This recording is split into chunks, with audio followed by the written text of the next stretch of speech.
think about extorting, but I never acted on it. I tried to get a good contract with him to where to benefit him and me. You know what I mean? But then you gotta think, if I'm a shark and I'm in there with sharks like him, this man just did 30. He know exactly what the fuck I'm talking about. Like some people come in there and it's like a shark just smell blood. Like a nigga with fear in them, you can smell that shit. It's like blood to us. And we willing to attack. We're ready. And we eat. This how we eat. So it's like, and let me ask Diesel, if you don't mind, I'm gonna hand you the mic, but when it comes to celebrities coming in, when you've been in Angola, then you have folks like Boosie, or you hear names that come through there. How was it handled when celebrities come through Angola? Like, how do the inmates react to or treat anybody with a name of, like, you know, notoriety? Well, they get different treatment from inmates because, you know, they haven't seen guys like them before. You know, and like me, I see Murder and Telly Hank and those guys there. You know, I seen Boosie a few times, but, you know, through the hospital and I worked where he was at. But see Murder and Lee Lucas and guys like that, they're Telly Hank, and I seen them all the time, you know. They respect everybody, you know, they look out for everybody too. That's a good thing about what they do. They don't look for the celebrity status. They already know they got it. So, you know, they reach out to everybody, man. They got good dudes. Ronnie, let me ask you, when it comes to, you know, people automatically gonna think like, all right, you did time with Kells, that he's gonna be technically singing through prison. They'd be like, you got nothing but do, but, you know, usually most people who come into prison with a talent is gonna use their talent. Is that the same thing with R.Kelly? Like, was he a guy who would use his talent, like, to sing, like, throughout, like, just whether phone calls or whatever, just throughout just if you see him, he's humming or singing or whatever? he used to sing a lot, and I thought it was just him being in good spirit, but maybe he felt uncomfortable. Like, he kept us laughing, so maybe he felt like he had to keep us laughing to keep us from doing something to him. But I had control of that because he got off general population. Because I wasn't no shot caller. I couldn't call no shots, but the niggas who was calling shots had love and respect for me. Like, I'm helping them with their cases or whatever. It's just love, you know what I'm saying? Like, real respect, real. Like, royalty, respect, royalty, you know what I mean? So it was that. But with R. Kelly, it was like, man, this nigga ain't never did a day in jail. Now he in here with all these fucking lions and sharks, gorillas and shit. Like, I know how he thinking. So maybe he just felt like, man, you know what? I'm gonna behave how these niggas will want me to behave in here. And maybe he acted accordingly to that because, like, for people who don't know who this man is, this man stabbed Terrence Gangster Williams in his motherfucking chest, man. Tried to kill him. And Terrence Gangster Williams was a killer. So you gotta think, like, for another, some niggas act like they killers, but they won't try another killer. They won't. They prey on the weak. This nigga didn't prey on the weak. He tried to kill a motherfucker who was known for killing motherfuckers. You know what I'm saying? So it's people like that who gravitate to other people like that in the feds. That's why when we was just talking before the interview, I was supposed to do the interview by myself. Yeah, exactly. I could have asked Terrence Gangster Williams or Penn McKeon or somebody else to do the interview. No, I didn't want them niggas to do no interview with me. You heard me, I kept pressing. I want him to do the motherfucking interview. Yeah. And I gotta ask Diesel, you know, for those that don't know, that was a situation you and Gangsta was at the New Orleans State Fair. Again, I gotta go back to, like, you know, what was your motivation back then as far as to be on the gangster stuff that you was on? Like, what was your reason for being what you were back then? Hold on, before you answer it, Terrence Gangster Williams is Birdman brother. Birdman who run Cash Money Sign, Drake, Nicki Minaj. Now, do your thing, big bro. Well, you know, I grew up with Gangsta and them, and I knew that, you know, they was about that foolishness. I knew it. And I had to be prepared because they go to every event they had. And me and my little brother, we always, you know, we like going out too. And we had to be prepared because it was just me and him against 15 killers. You know, yeah, he had a whole crew. Everybody on his crew, on his team was killers. So we had to be ready, you know. And I knew they was going to be there, and I knew they was going to try something. You know, when they seen us too, he was like at least 4'11", 5 foot tall. no more than 100 pounds. You know, so we needed those knives to take care of our business, and I thank God for the knives, and we came out successful. So, can I ask, and this for both of y'all really, like, when you doing the time that y'all doing and y'all in a situation, because most the average American ain't never stepped foot in no real prison, no real jail, no real like situation. What is the mentality that you need to have in order to do your time and do like get through it? Like somebody say, hey, you sentenced to 5 to 10 to get through that 5 to 10 and do your time and get out, get back home to your family, whatever situation you love. What is the mentality that you need to get through that kind of time frame? Well, look, only because I already got the mic, I'm gonna address it first. But I think he would be better to elaborate on that because now look, I done shot people before, and some of them probably died. Maybe I don't know. And if I did know, I'm not gonna speak on that. But like, I'm not no killer. I'm not. If I had to shoot you, it's because you put me in a situation, or I felt like it's like I gotta react, or you gonna think I'm just a pussy ass hoe ass nigga. So you forced me to do that. Otherwise, we could have just fought. And I'm the type of nigga I'd rather just fight than take a life. But then you have real killers. You know what I mean? This man did 30 years. So his mentality is way different from my mentality. Like, admittedly, people from my city, if I say I never shot nobody, it's people who done seen me shoot somebody, so I can't lie about that. But nobody ever saw me kill nobody. And because of that, I'm not gonna ever say that I killed nobody, you know what I mean? And he probably, I'm not gonna say he did too, there ain't no statute of limitation on that. All I'm saying, based on the talk I had with him personally and with Gangster, Terrence, Birdman, brother confirmed, he one of them ones. So I'm gonna let him answer that. The mentality that you have to do your time. I mean, you had to be. I mean, whatever. When I went to prison, they didn't care what you did on the streets. You had to prove to them that you was actually about that there inside of the prison. You know, what you done on the street, that didn't count no more. Until you put it down in the prison system, that's when you got your respect. You know, and I was ready to die for my respect. You know, and he knew that. You know, yeah. So yeah, you had to be ready. You had to be ready. Ain't no such thing about what you did. I didn't kill 10 people on the streets. Okay, what you did in Angola? You ain't kill nobody in Angola. You ain't hurt nobody in Angola. You ain't about that. So I'm gonna try you. I'm gonna see if you about that. And so many dudes who's supposed to be soldiers, they lost their manhood. They wasn't about that without that gun. Yeah, hands and knives. They busted open. That's what they was doing. Man, preach. That's right. That's what they was what I doing. said. Now you see what I'm talking about. Oh yeah, nah. Now you see why I asked this nigga to come on with me. I didn't ask Gangster. I didn't ask Pimpin' Ken. I asked him. Like, this the shit people really need to hear, because can't nobody give it to you this raw unless they know what's really going on and been through. So I have to ask, when it does come to doing time, can you do that time with someone else? Meaning someone outside of, like, maybe a mother, a girl, your kids. Can you do it with someone on the inside, a cellie, a cousin who's in there, a brother, or do you have to do that time by yourself? From my experiences, I can only speak for myself. In there, you gonna be by yourself. Even if, like, I was with the GDs in there, I still felt by myself, because them niggas could turn on you in any minute too. Like, you gotta really be able to stand on your own motherfucking 10 toes. Like, you got 10 motherfucking toes for anybody who ain't disabled. You gotta be able to stand on all 10 of them motherfuckers by yourself first of all. That's true. You know what I'm saying? That's true. Now, people who able to do that, that's when you get the respect from other people who willing to back you too, because they know this nigga gonna stand on his own 10, and I'm gonna support him because I know not only he gonna stand on his own 10, but he fuck with me, so he gonna ride for me for sure, and I'm gonna ride for him for sure. You know what I mean? But other than that, like, that's all I gotta say about that. That's just my experiences though. Let me get your take on that.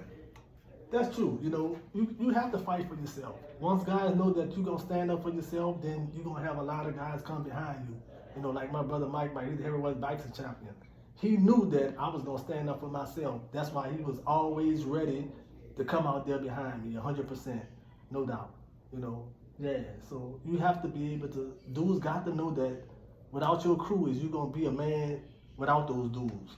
And that's what you had to do. Absolutely. That's right. That's how you go in the prison system. You got to stand up for yourself first.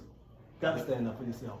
Let me ask y'all, as far as when y'all had to sit down, who was the first person that, I don't want to say switched up, but like said they was gonna be there for you, said they was gonna ride with you throughout, and did not?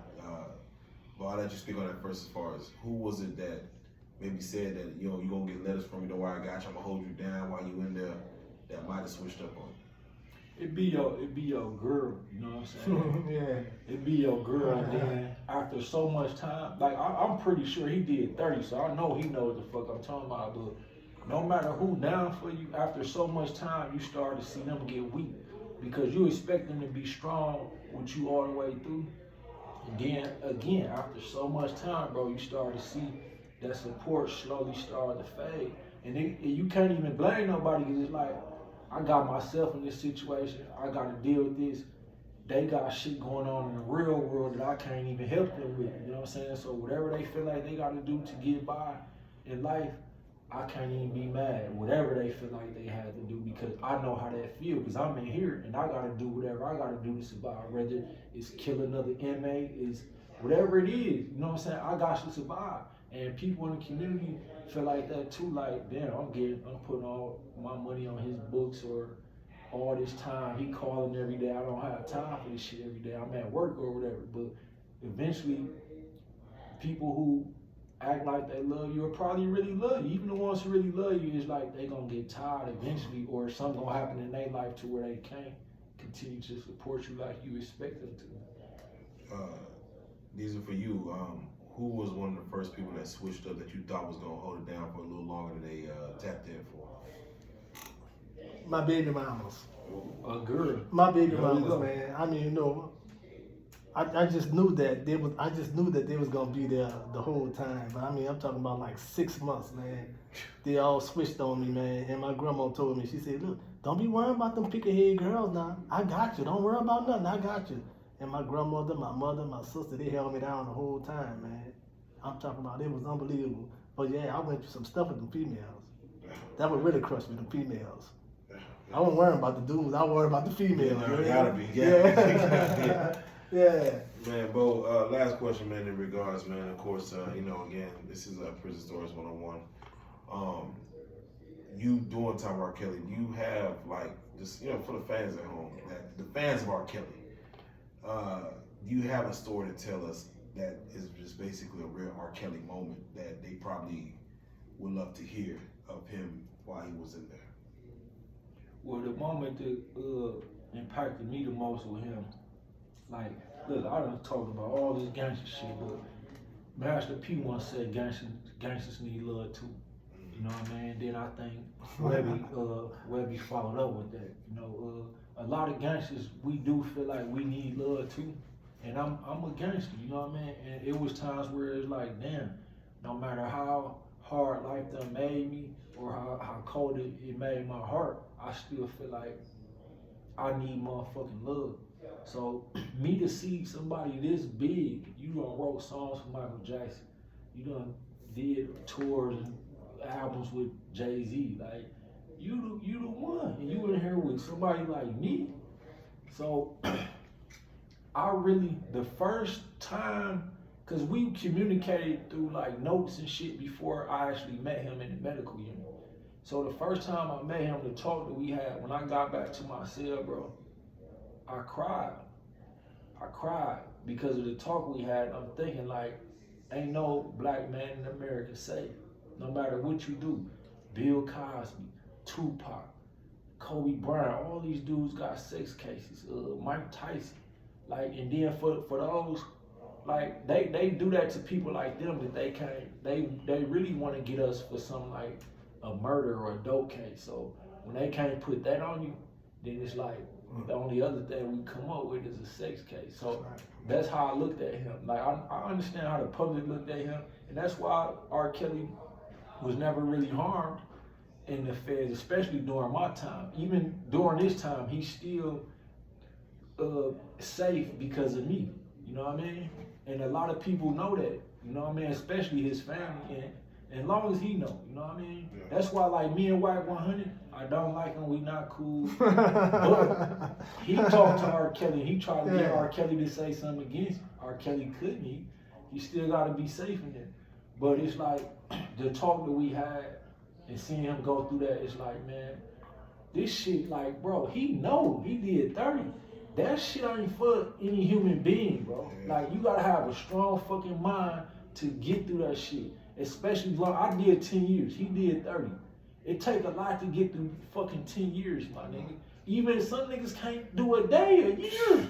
You know what I mean? Them niggas get to telling or whatever. Yeah. You know what I mean? Like, so that's why, with me only doing 10, when you meet a motherfucker who did 30, you thinking like, how the fuck did you do 30, my nigga, and you still standing and you look fucking young still, my nigga? That shit stress you to where you looking old as fuck. It is hard to contemplate that someone can spend half their natural life over look, half their natural life. That's right. People who can't tell, my nigga, when I get my fucking haircut, I get a lot of this fucking spray. Because that shit stressed me, my shit started receding. You know what I mean? And when I got out, it didn't fucking stop receding. You know what I'm saying? But to, you know what I'm saying, see a motherfucker do 30, my nigga, that's why I said, like, Gangsta, I think he did down there that time too. But He it's done still, like, 23 and 10. it's still like, when I first looked at him, bro, like, cause I'm in Dallas, my nigga, it's sharks and gorillas out here, drug dealers, killers, you know what I'm saying? This ain't my jungle. In Milwaukee, I might be the king of that jungle, but out here, this foreign man, I don't know what's going on, you know what I mean? When I seen him walk in with Gangsta, the first thing I'm looking like, okay, I know Gangsta, me and him did 3 interviews together, but the nigga who he with, he trying to look humble and shit, but I could tell, I've been around killers, I did time around killers. This nigga, before I had to talk with him, I knew, this nigga a killer, and I get to thinking like, man, because I had a situation with Birdman and Lil Wayne in 09 where I had to sue them for stealing my song. And me and Gangsta talked about that, but Gangsta later got cool with Slim. And you know how close him and Baby is, so I'm thinking like, man, Gangsta bring this nigga up here to kill me. You know what I'm saying? I'm looking. I come in peace, homie. No trouble. I come in peace, man. I had to like holler at him and make sure, like, let me check the nigga temperature, make sure, and it was all love, and I could tell real love from fake love. It was real love, so it's like, that's why I kept standing on it, like, bro, no, I gotta have him in the motherfucking interview. Got to. And I appreciate you, my brother, Nah, but this for was real. his interview. Yeah, no, this This is interview. He said, I invited you So in. he invited me in. Yeah, Yeah, that's true. I was just man. sitting there. I appreciate it, brother, man. Yeah, that's how we coming. What we like to do normally as we end this, man, because again, this is a cautionary tale for the young kids that's out here taking penitentiary chances and might end up in a situation where they got to do time. And we want to make sure that we give them words of wisdom of what they need to do not to end up in a situation where y'all have to maybe either fend for your life or get some money to feed your family or whatever it was that got y'all jammed up. Any words of just words of wisdom you could give to the audience members out there that may be taking penitentiary chances. I'll start with you, Mo. Absolutely. Well, he definitely needs the mic for this, but before we get into his perspective, like, first I just gotta acknowledge that the first person I met out here when I came to Dallas was Earl Spence Jr., former heavyweight champion of the world, one of my favorite boxers. He lost to the only other boxer that I liked more than him, Terrence Crawford. You know what I mean? But he was known as the truth. And you know they say the truth hurts. So I'm gonna give it to you like this, like, man, most of you niggas couldn't do 30 days. Most of you niggas after 30 minutes, y'all ready to break and start telling. This man did 30 motherfucking years, man. You know what I mean? If y'all ain't ready to do 30 years, stop doing all that tough gangster shit, acting like y'all killers and talking about murders in y'all songs and shit. Cause y'all see, this shit done got Jay locked up, it got Lil Durk locked up, it got some niggas to where they never gonna get out. And them, hopefully them young brothers, Durk and them, get out, man. You know what I mean? But if y'all ain't built for this shit, like, and I'm not saying y'all soft or none of that, but you got to be built for this shit, really mentally and emotionally to go through it.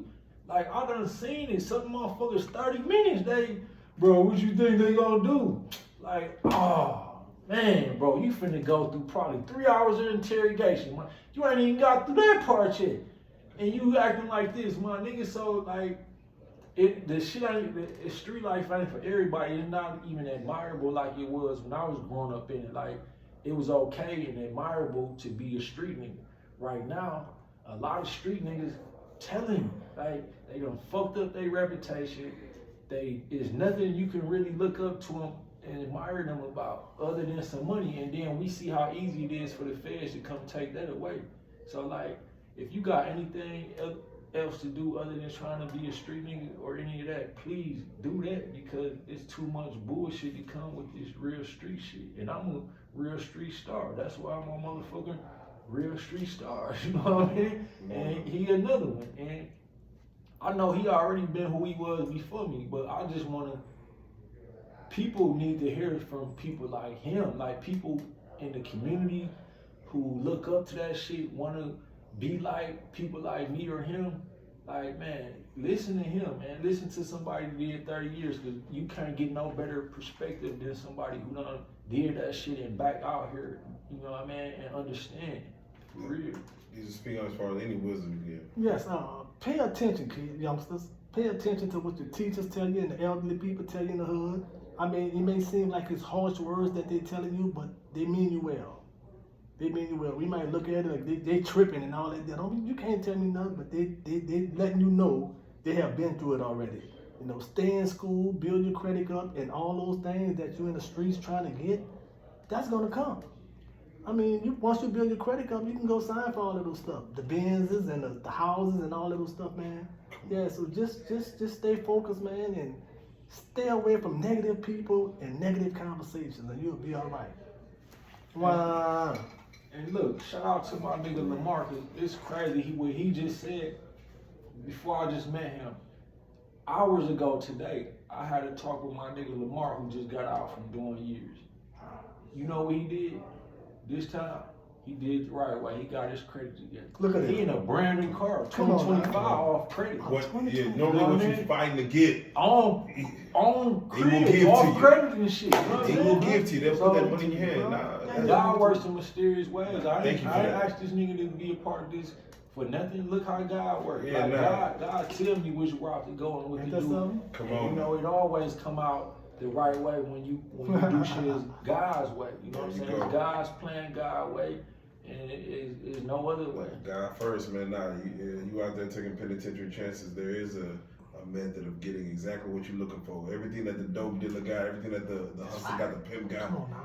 you can get if you do it the right way. That's You right. start early and stay consistent. That's right. You can't get that, man. So Yeah, man. with that being said, Lil Diesel, 31 years. 30 years, man. 30 years. 30 years. 30 flat. 30 flat. Wow. Ronnie, whoa, 10 years, man. We did like 10. we got 40 sitting right here Yeah. of time given back to those folks for what y'all missed out on. I'm glad y'all back here sitting down. We gotta say it again, man. This is Prison Stories 101, and I appreciate y'all time. Appreciate you too. Joke up. Thank you, my brother. Always. I need that Cadillac, man. I got a job now. Speaking through. Yeah. There you go. Wow.